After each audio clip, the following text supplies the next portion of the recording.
Good day. Today we will be presenting all about CSR, or what we call corporate social responsibility.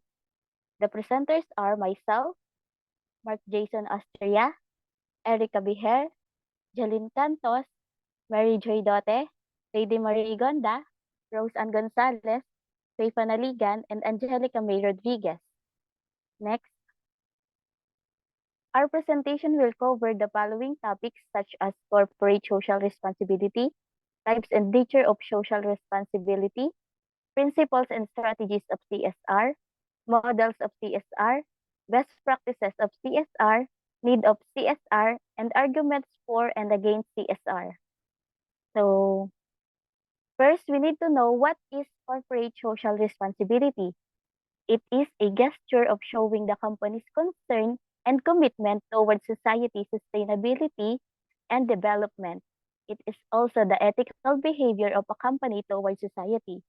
So it just says that CSR is a company's ethical behavior towards society.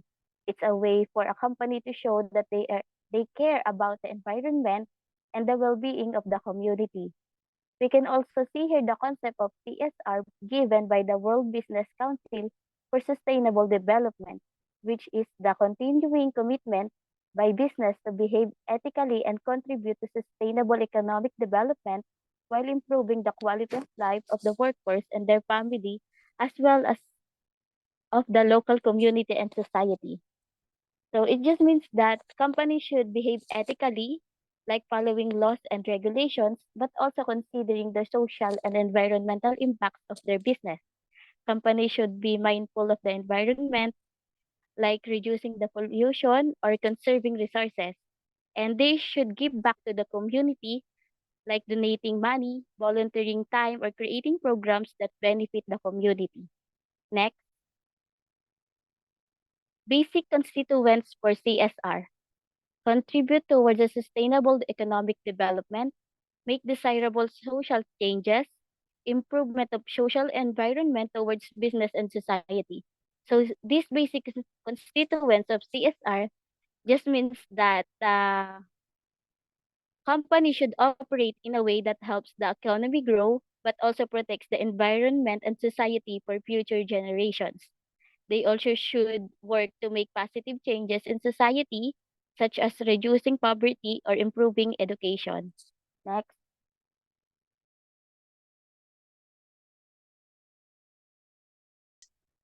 So for this naman ay adopt eco-friendly production processes, support biodiversity processes, and protecting by natural habitats, and promote conservation efforts to reduce deforestation. So the third one is contributing towards the development of social health education. So for this naman is invest in community health programs, support local schools and educational initiatives, and provide scholarships and training opportunities. So sa pagkakalam ko ay dito sa contributing towards the development of social health education is para sa isang environment or sa mga school naman natin ay may mga feeding program. So isa yun sa program, sa isang program na inaano nila, pinapatupad or pinaka mission nila na pumapasok yun sa health programs. And the next one is making use of appropriate technology. Dito naman is employ technology that enhances efficiency and reduce environmental impact, innovate to create sustainable products and services, and ensure technology use is safe and beneficial for society.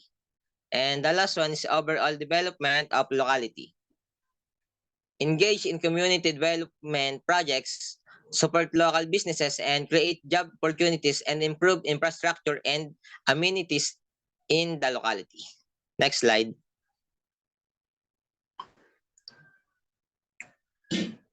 So, responsibility towards government. Obey rules and regulations.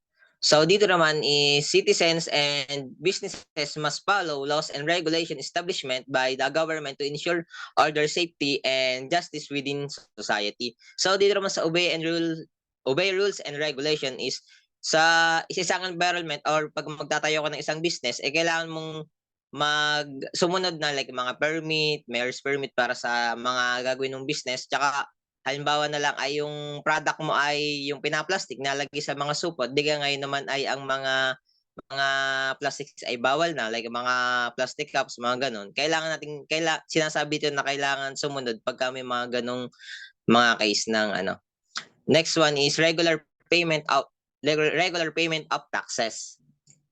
Dito naman is paying taxes on time is crucial as it funds public services and infrastructure supporting the overall functioning and development of the nation. Dito naman yung mga businesses na may taxes, kailangan isumunod pagka bayaran na talaga ang taxes ay ng iyong business ay kailangan na sumunod ka base sa rules and regulations.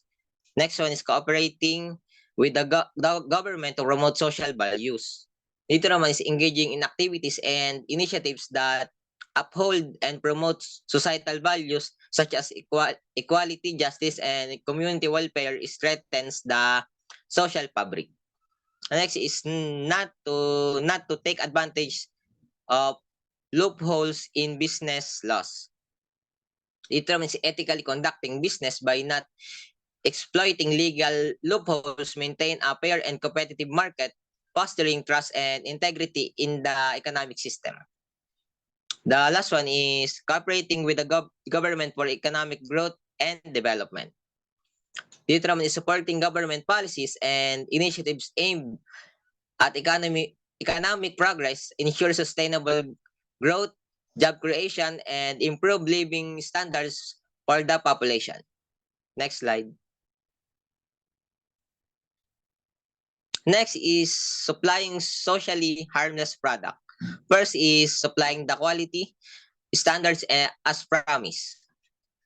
So dito naman ay ensure that products offered to the market are safe for consumption and use, avoiding harm to consumers and the environment. So dito naman ay kailangan talaga ay ma-check mo ng ayos yung products na gagawin mo. Kailangan ay ligtas na kung man yan ay pagkain, ligtas na kainin or kagaya na may mga expiration date, kailangan ay akma dun yung ginawang product, hindi yung mas advanced yung expiration date pero mas maaga na expire. And next ay adapt fair pricing. Implement pricing strategies that are fair and reasonable, avoiding excessive charges and ensuring accessibility for consumers. So dito naman ay kailangan ay yung price na ilalagay mo sa products mo, kailangan ay akma doon sa kung yung satisfaction ng customer ay dapat ay sakto lang doon sa prices, hindi naman sobrang mahal, ganon, hindi yung overpricing. Next is provide after sales service. Dito naman ay offer reliable and supportive after sales services to address any issues or concerns that consumers may have post-purchase, enhancing customer satisfaction and loyalty. Dito naman ay kailangan ay kung gusto mo na mas mga ibang business ay isang ginagawa ng ibang business dito is naglalagay ng mga promos o kaya ay like mga buy one take one ganon para mas satisfy yung mga customers, like makontento kung at tangkilikin ang mga products mo na tinitinda. Next is resisting black marketing and profiteering. So dito naman ay avoid engaging in illegal market practices and price manipulation, ensuring a transparent and ethical business environment. Next is maintaining consumer grievances cell. Dito naman establish a dedicated system for handling consumer complaints and feedback efficiently, ensuring their concerns are addressed promptly and effectively. The last one is fair competition. Dito naman engage in ethical competition practices, avoiding deceptive tactics and respecting competitors, which promotes innovation and benefits consumers. Dito naman sa fair competition is hindi porket na may kakompetensya ka is yung parang nababiolate mo na ang business nila, like sinisiraan mo sila sa mga customers, ganun. Yun ang sinasabi dito sa fair competition. Kailangan ay maging parehas kang lumaban pagdating sa business. Next slide.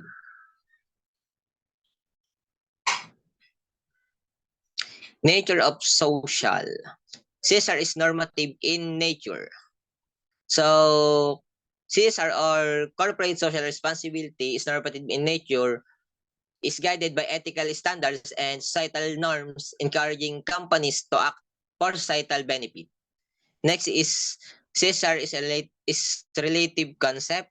Next is CSR may be started as a proactive and reactive. Next is all firms do not follow the same patterns of CSR. Next is legal and socially responsible. Next is legal but socially responsible. The last one is illegal and socially irresponsible.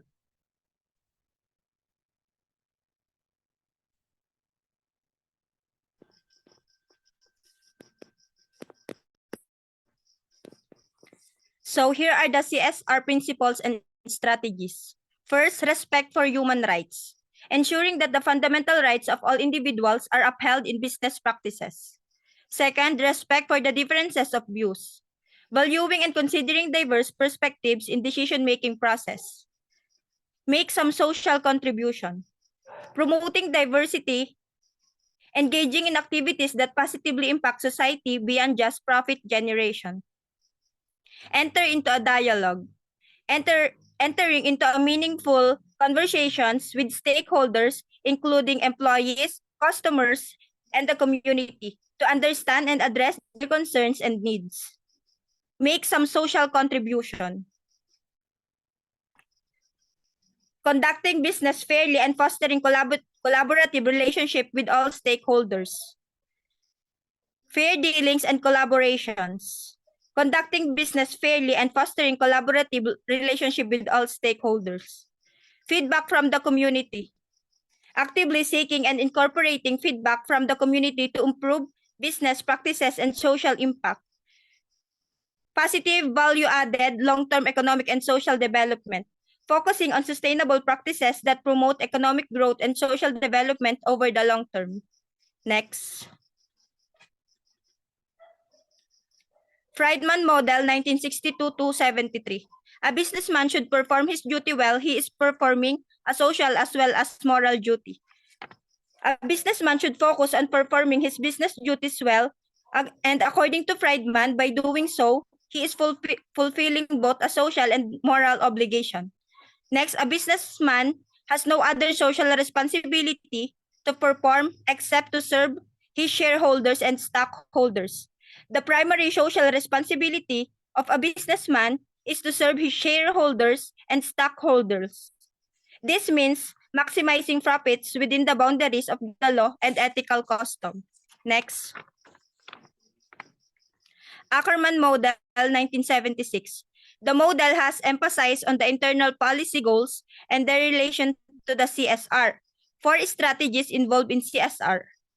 First is managers of the company get to know the most and take a particular project which will solve some social problems. Managers of the company identify prevalent social issues and express a willingness to address this issue through specific projects aimed at providing solutions. Second, intensive study of the problem by hiring experts, getting their suggestion to make it operational. The identified problem is truly studied by hiring experts who provide suggestions and strategies to make the project operational. Next, managers take up the project actively and work hard. Managers actively engage in the project, working diligently to implement the strategies and solutions developed in the previous stage. And last, evaluating of the project by addressing the issues. The project is continuously evaluated to address any issues that arise. This stage includes monitoring progress, assessing the impact of the project, and making necessary adjustments to ensure the project success and sustainability. 6 strategies in the adoption of CSR: rejection strategy, adversary strategy, resistance strategy, compliance strategy, and accommodation strategy, and proactive strategy. Next.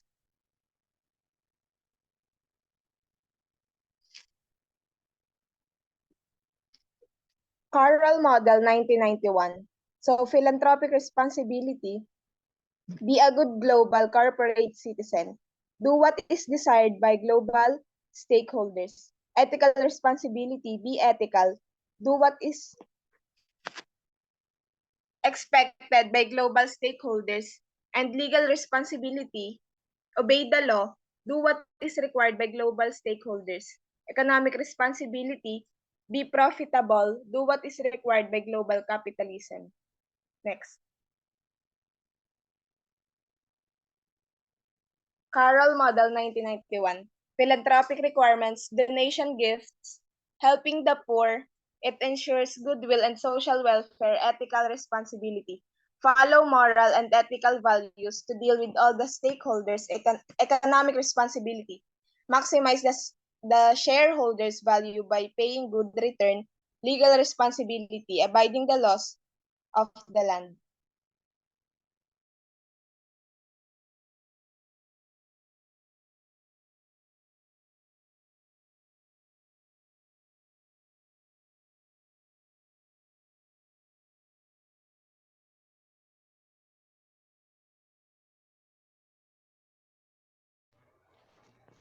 Environmental integrity and community health model. This model developed by Redman. Many corporate in US adopted this model.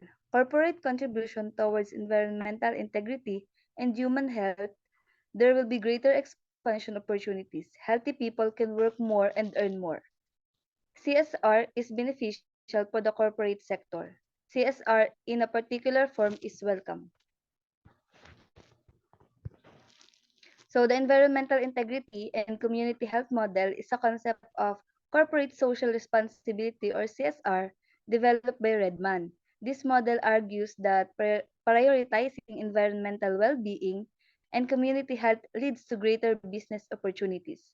So the underlying principle is that healthy communities with clean environments foster a more productive workforce. When employees are healthy, they can work efficiently and contribute more to the company's success. Next po. Corporate citizenship model. To be a corporate citizen, a corporate firm has to satisfy 4 conditions. The first one, consistently satisfactory. Second, sustainable economic performance. Third, ethical actions. And fourth is behavior. A particular firm's commitment to corporate citizenship requires the fulfillment of certain social responsibility. So this model emphasizes that a company's commitment to corporate citizenship necessitates fulfilling specific social responsibilities. Essentially, to be a good corporate citizen, a company needs to be profitable, ethical, and socially responsible. This can include things like giving back to the community, protecting the environment, and treating employees fairly. Next is best practices of CSR or corporate social responsibility.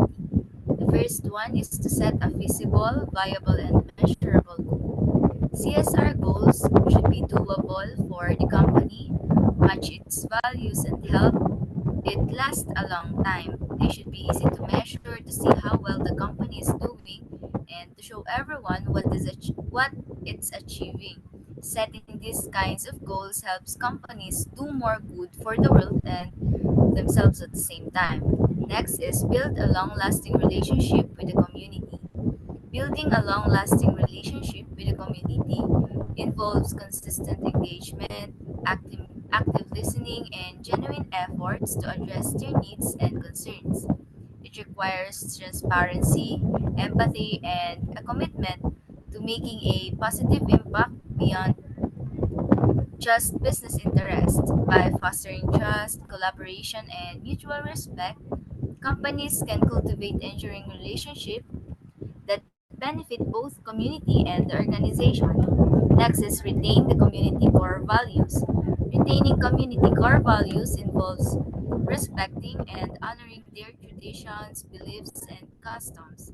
It requires active participation in community events, supporting local initiatives, and being mindful of how business practices impacts the community's values.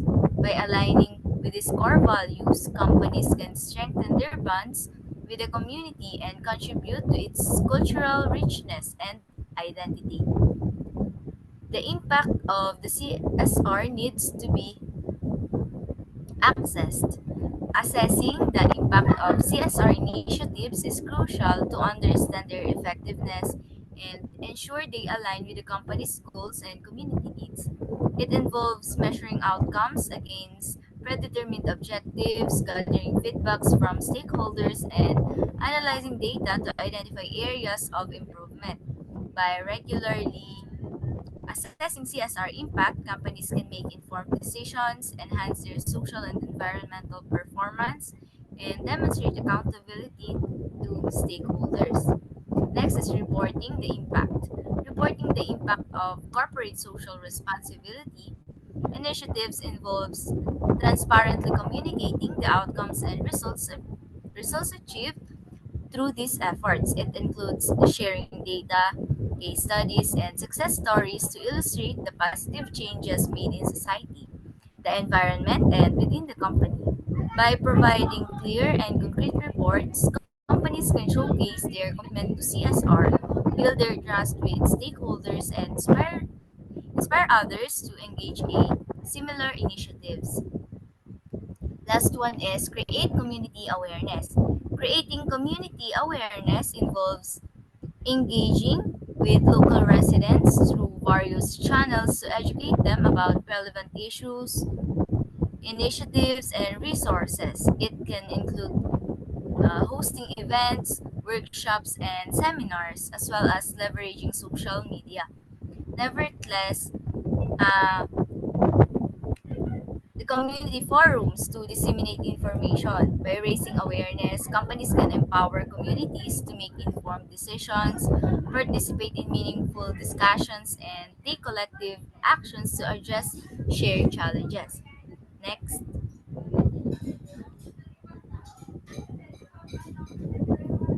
need for corporate social responsibility. First one is to reduce social cost. CSR enhance employee performance by creating a fair and responsible work environment which increase their motivation, satisfaction, and loyalty to the company. This is to enhance the performance of the employees. Next, it is a type of investment. CSR is a type of investment that enhances employees' performance by creating a fair, responsible work environment, thereby increasing their motivation, satisfaction, and loyalty to the company. Next is it leads to industrial peace. CSR is essential because it leads to industrial peace by creating a fair and ethical work environment, reducing conflicts, and enhancing employee satisfaction and cooperation. Next is it improves the public image. CSR is essential because it improves the public image of the company by demonstrating commitment to ethical practices, social responsibility, and community support, thereby gaining trust and respect from consumers and stakeholders. Next is it can generate more profit. CSR involves companies aligning their business practices with ethical, social, and environmental values, which can lead to increased profitability uh, through enhanced brand reputation, reduced risk, cost savings, and improved access to capital, while also fostering employees' engagement and differentiation in the market. Next is to provide moral justification. CSR serves to provide moral justification by aligning business practices with ethical values, social well-being, and environmental sustainability. It ensures that companies contribute positively to society beyond profit making, fulfilling their responsibilities as corporate citizens, and earning trust and legitimacy from stakeholders.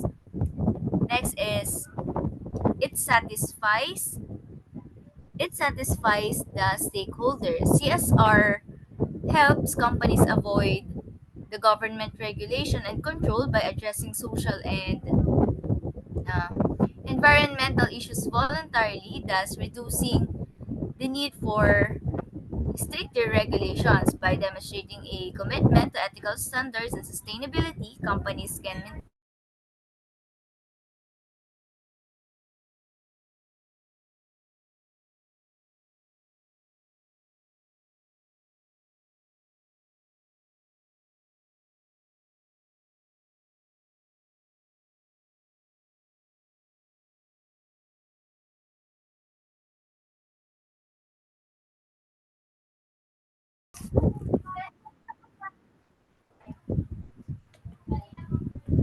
Next is it satisfy the stakeholders.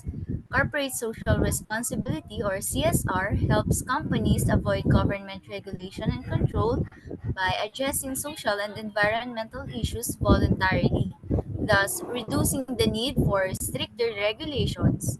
So by demonstrating a commitment to ethical standards and sustainability, companies can maintain operational freedom and minimize the risk of regulatory intervention. Last one is to enhance the health by non-polluting measures. Corporate social responsibility initiatives focus on non-polluting measures, such as investing in renewable energy, reducing emissions, and implementing waste management strategies. Directly contribute to enhance public health by minimizing harmful pollutants in the environment. By adopting these sustainable practices, companies actively promote cleaner air, water, and surroundings, ultimately fostering healthier communities and improving overall well-being. Next. Next is the arguments against the CSR. Arguments against CSR. First is the violation and fundamental business principles. The primary objective of a business is to maximize shareholder value. CSR can divert focus and resources from profit-making activities, potentially undermining this goal. Second is the expense. CSR initiatives can be costly. Allocating funds to social and environmental projects might reduce the resources available for core businesses activities, impacting profitability. Third is the uncertain business. There is no assurance that CSR projects will achieve their intended outcomes. These projects can be difficult to measure in terms of impact and success, leading to potentially wasted resources. Next is the lack of specialization. Businesses may not have expertise required to effectively manage social and environmental projects. This can result in inefficient use of resources and ineffective initiatives. Next is the shareholder concerns. Spending on CSR can be perceived as diverting funds that belong to shareholders for purposes that do not directly benefit them. This can create conflicts between management and shareholders. There is also an argument in favor of CSR. First, the moral and social obligations. Corporations have responsibility to contribute positively to society. This includes addressing social and environmental issues beyond just making profit. Next is proper use of resources. Compatibility and competence. Companies possess unique resources and skills that can be effectively used to tackle societal challenges. By leveraging their strengths, they can be meaningful contributions. Next is investment in future. Spending in CSR is often viewed as an investment rather than a cost. It can lead to long-term benefits such as enhanced reputation, customer loyalty, and employee satisfaction. Next is the legal advantages. Engaging in CSR can help companies comply with regulations and avoid legal issues. It demonstrates a commitment to ethical practices, which can ease regulatory pressures and foster goodwill. Lastly is enhanced reputation. CSR initiatives can improve companies' public image and build trust with stakeholders. A company reputation can lead to competitive advantages such as attracting customers and investors. In summary, the criticisms of CSR related to cost effectiveness and alignment with business goals, there are also strong arguments in favor of CSR that focus on ethical responsibilities, strategic benefits, and long-term sustainability. Businesses must weigh their considerations to determine their approach to CSR. Next slide.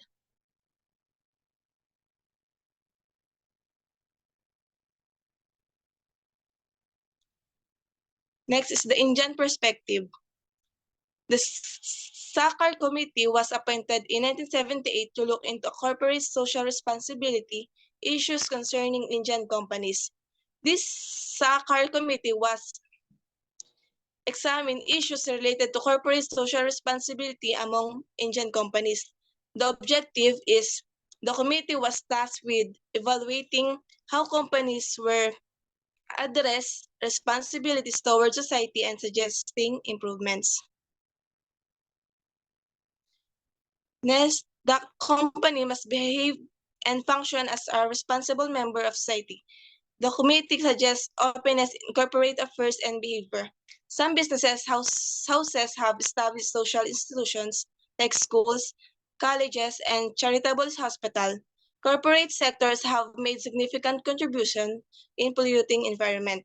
In summary, while there have been effort by some Indian companies to contribute a societal welfare through establishment of social institutions and other initiatives, there remains significant room for improvement, especially in terms of environmental responsibility and overall transparency in CSR activities. The SACAR Committee's recommendations emphasize the need for openness and responsible behavior in corporate practices.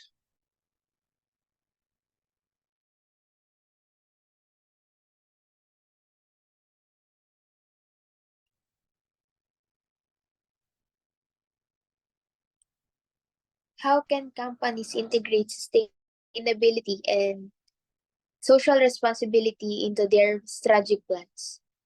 Integrating sustainability and social responsibility into strategic plans involves several steps. The first one is assessment, understand the environment, social, and governance, or ESG, factors relevant to your industry and stakeholders. To conduct a true analysis of environmental, social, and governance, or ESG, factors pertinent to your industry and stakeholders.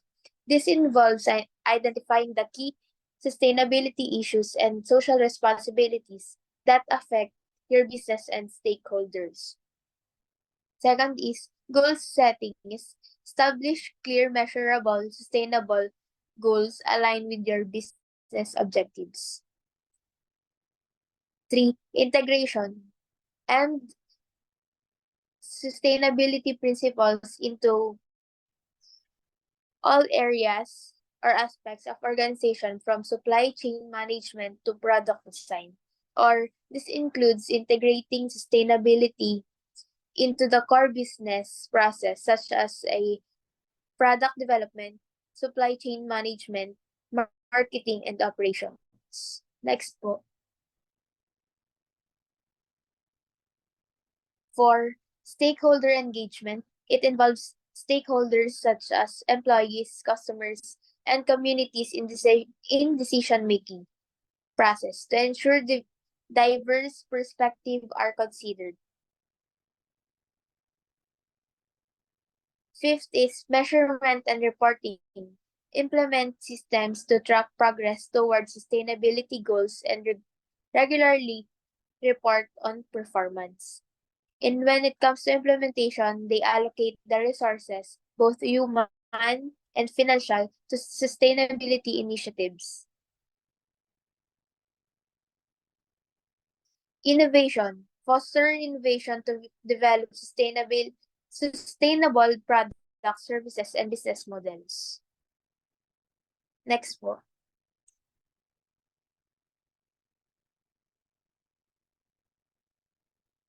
Seven, collaboration. It collaborates with other organizations, NGOs, and government agencies to address systematic sustainability challenges. It aligns the objectives to understand the sustainability challenges to your company and aims to tackle and find partners with similar missions. This could include reducing carbon emissions, enhancing biodiversity, or improving community health. The sample of NGOs are social welfare stations, Health Action Information Network, Foundation for Philippine Environment, and the last is Angat Buhay. Continuous improvement for continuously review and update strategies to adapt to changing sustainability trends and challenges. It is regularly review and update sustainability strategies to adapt to new challenges and opportunities. Next po. So, for the next is Angelica will discuss the growing importance of ESG factors and how they impact business and strategy. Thank you.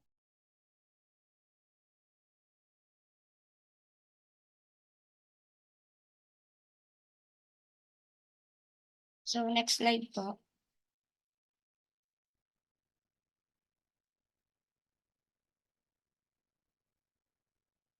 So the growing importance of ESG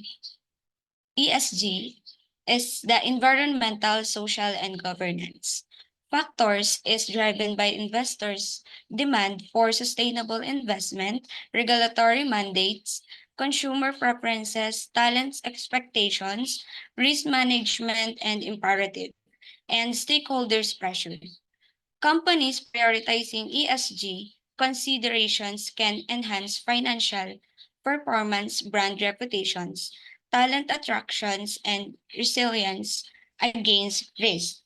So in ESG, criteria marks a significant transformation in the corporations and financial world.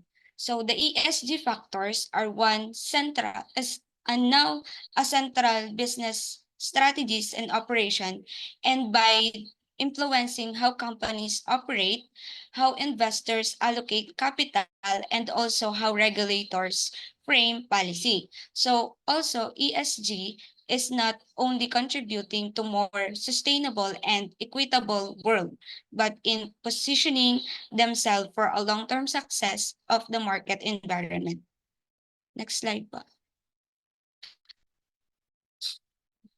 So ESG, environmental, social, and governance factors impact business strategy by influencing risk management. So this influencing risk management, these factors have an impact to the business strategies to identify and manage potential risk, like yung mga corporate ethics na maaari makaapekto sa stability and profitability ng isang company. Next is the fostering competitive advantage. So the companies that prioritize ESG can differentiate themselves from competitors. Then, driving innovation, kinoconsidered naman dito yung mga new ideas or yung mga new products. Reducing cost is ini-implement naman dito yung mga sustainable practices like yung mga waste reduction para mas mapababa yung mga operating expenses. Next is the enhancing brand reputation. So all the companies can improve their company's image and build a trust with consumers, employees, and stakeholders. So next is the facilitating access to capital. So the ESG criteria is based on decision making, ensuring regulatory compliance. It is about naman sa government regulations. Last one is the promoting long-term value creation. So dito naman focusing ESG to help business to think in a long-term success. So all of these factors help a company to manage and ensure sustainable growth. Next po. Next is the importance of corporate social responsibility. It's incredibly important that your company operates in a way that demonstrates social responsibility.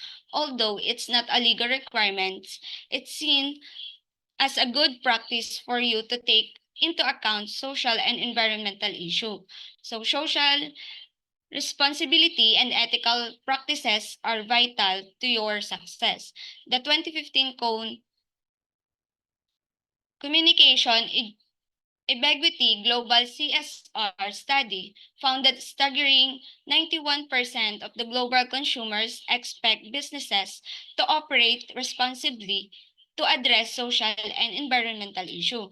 Furthermore, 84% say that seek out responsible products wherever possible. So let's say dito is the consumer expectation. So the 2015 Communication Equity Global CSR study that 91% of the global consumers expect businesses to address social and environmental issues responsibly.